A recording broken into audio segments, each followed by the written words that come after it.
Hi, I'm going to show you guys how to make a peanut chutney. It's one of a side dish for the idli dosa. So all you need 1 cup of roasted peanut. So I use this brand. It's salted. 3 cloves of garlic. 1 tablespoon of coriander seeds.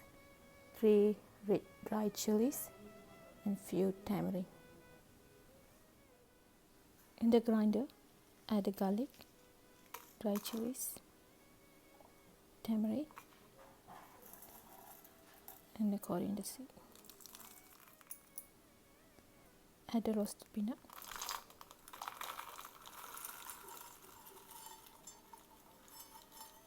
You no need to add any salt because the roasted peanut what I have here is already have a container salt.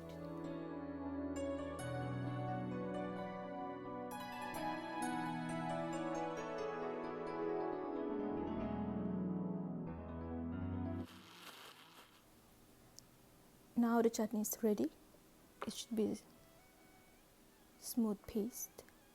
This chutney no need to be tempered because it's good it by itself. It's good for dosa, idli.